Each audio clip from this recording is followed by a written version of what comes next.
Today we are hosted by the Consul General of the United States of America in Italy. We're here with Laura Galante, that is Senior Fellow of the Cyber Statecraft Initiative. And Laura, cybersecurity is more and more something that is in our life as citizen, as entrepreneur. What's your view on that? We need to think very holistically about cybersecurity. This isn't just about changing your password, though that's a good idea too. We also need to think about the psychological dimensions to cybersecurity. How is information being manipulated and changed to change your mind? What's behind that? How do we think critically about the information environment that we're living in, and also take steps to make sure our online presence is secure?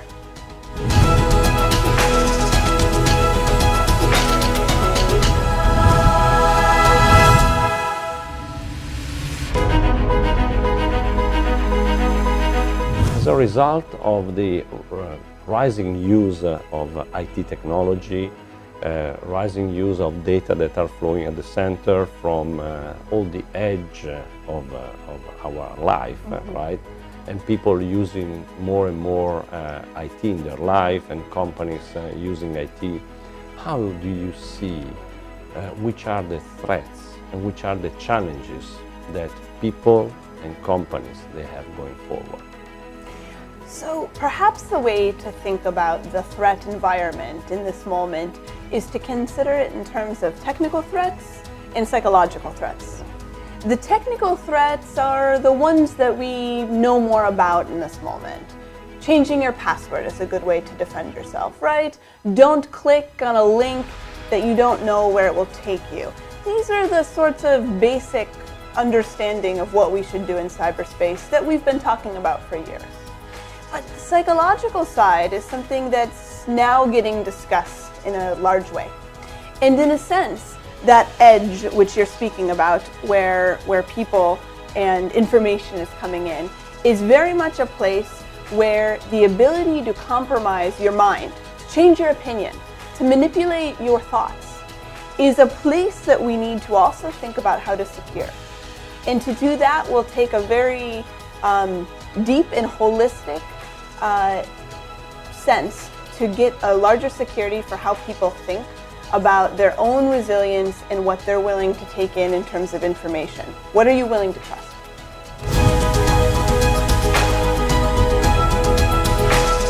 European Union and United States of America, they have two different approach to cybersecurity. In your experience, which are the strengths of one approach and the weakness of the same approach? Well, traditionally, Europe and the EU has valued privacy as the preeminent concept for thinking about cyber defense. And in the US, the focus has been very much on the technical resilience, the technical capabilities, and how to improve them. But there is an area where the approaches have very much been similar, and that's around critical infrastructure. So threats to the water system, to the electrical grid, the sorts of systems that keep everyone's lights on. And the way that Europe and the US have both approached this is thinking about what critical infrastructure providers need to be doing to ensure a level of operational security, in addition to a level of ability to talk about the incidents that they see. And what I see with the new regulation coming into process in the EU around GDPR is the ability for organizations, not just critical infrastructure, but also small companies, medium companies, to need to talk about incidents that happen to their networks and to inform victims of cybercrime, but also of larger cybersecurity threats. And that will have an effect of opening people's eyes, especially in Italy.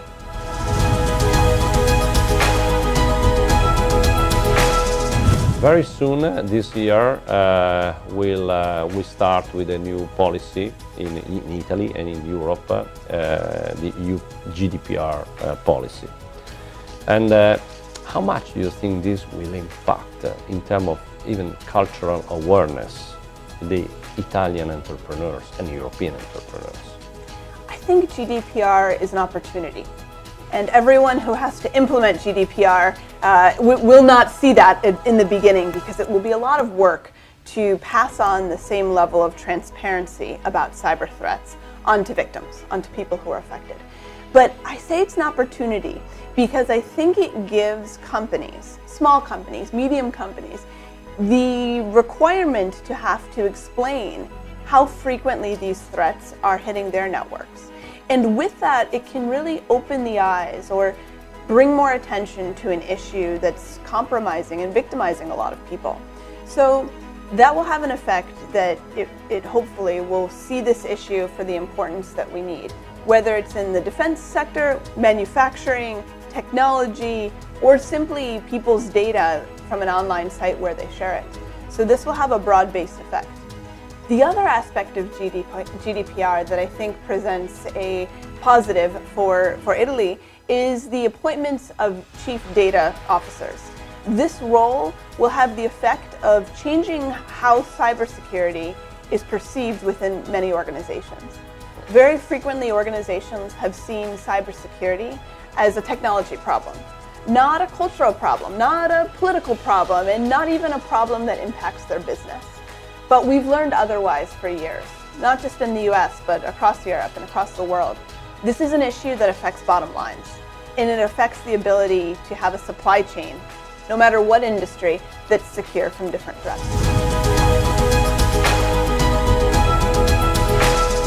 So you really think that we'll move from the checklist approach to the holistic approach? Speriamo. The only thing keeping us in our way is how people implement this. So I think it gives companies the ability to talk about this in terms of budget and in terms of the basic needs in cybersecurity that have been neglected for a long time. Now, it'll take a while, and I don't think that we should see this spring as the only moment to judge the effectiveness of GDPR. Let's come back in 5 years and see how things are going. But this should be the first big step to change the mentality around cybersecurity. So at the end, it's a great opportunity for us Europeans as a citizens and entrepreneurs. Let's hope. I think that's right.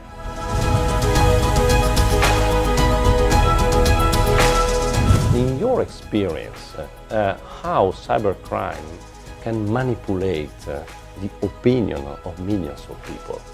We're dealing with very partisan and very polarized political environments in Italy and in the US, where for years different cracks in the political system have been exploited by politicians. Now, there's an aspect of this that is not new, but the aspect that is new is that those cracks in the political system, those divisions, are very easy to exploit because of the information environment in which we're living. Right now, so many people's reality is built from the screens in front of them, not as much from the people that they're talking to. And when we have this kind of dependence as a society, forgetting our political news, but also shaping what we think are the threats to our lives and to our countries, that leaves us open to how our minds can be manipulated, a back door, if you will, into your thinking. So that when you see information, if you just want to believe it and share it or retweet, right? You don't go and investigate. Who's behind this? Who stands to benefit? Is this an organization that's been around for 50 years and has a good reputation? Or is it some news source that popped up 2 days ago? These are the types of threats that we're dealing with. We're dealing with how people's minds can be manipulated.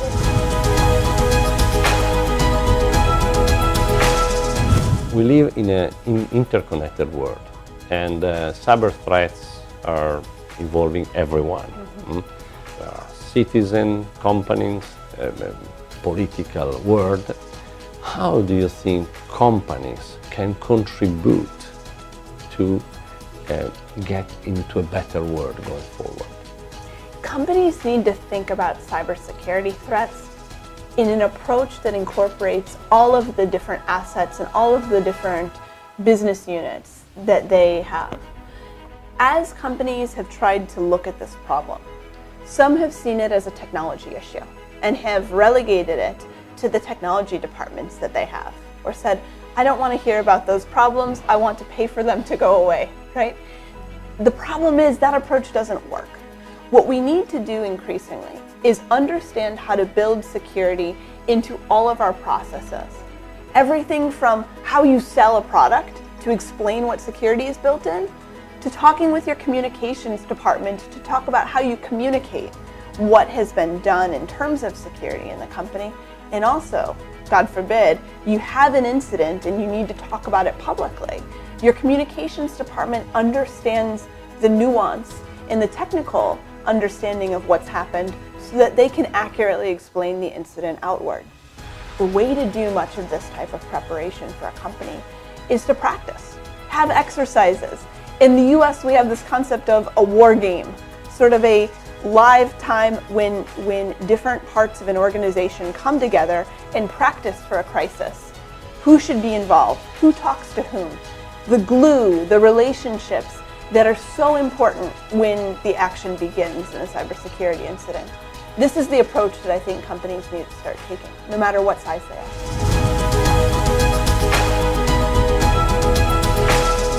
Today, companies, if we go back, for example, we make comparison of 20 years ago. 20 years ago, your data, my data were mostly into government agencies, a repository.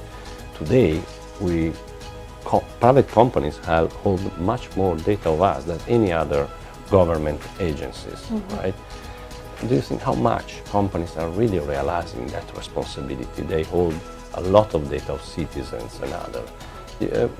Which level do you think they are in US, and what European companies are doing as well on that? Well, I think there has been a wake up to how much data private corporations have. In the US, the Equifax breach in the middle of 2017, all of the data from the credit cards and the credit scores of people was hacked online. So nearly every American was touched. So we've had these breaches that have woken up companies to the amount of liability that they face. And I think GDPR on the European side will have a similar effect to waking people up to the problem. Now, the question is, what do companies need to do as a result of the understanding of how much data they have? Because in a way, the genie is out of the bottle, right? The data, people are going to consent to give their data for online banking, for retail purchases, for sharing the photos of their kids with their grandma, right? Yeah. So it's not that this world that we're living in can go backwards. The question is, what types of data need to be protected differently? Should information about your bank account be treated the same way as photos from your phone? Probably not. So how do we segment data? How do we change the way that we think about defending data and what information assets are so that we can have a process that is analytic and also clear about how data needs to be protected across society?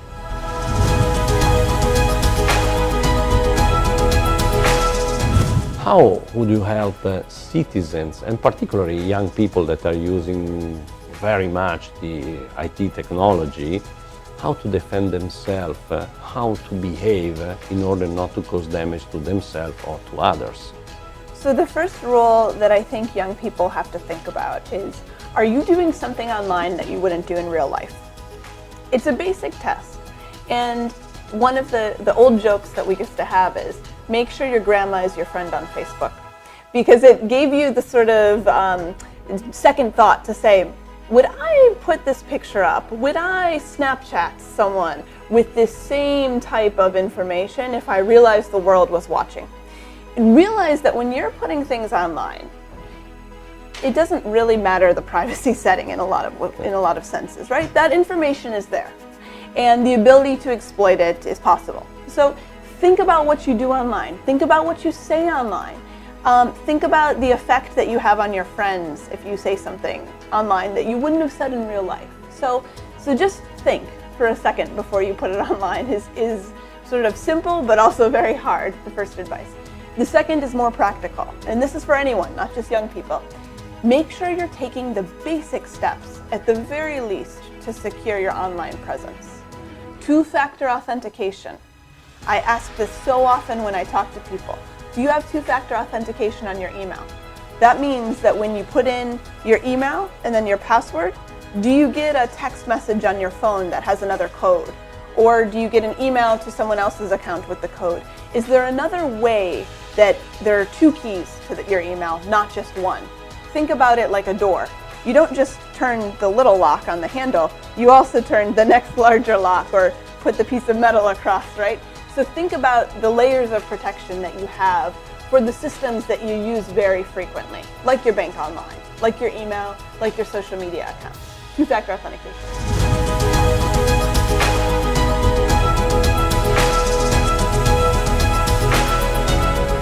I have a question to you exactly about the culture, the cyber security culture. Recently, it happened that people using these sport apps, tracking sport activity, they publish a map of people making sport, and this caused the spotting of a few military bases around the world.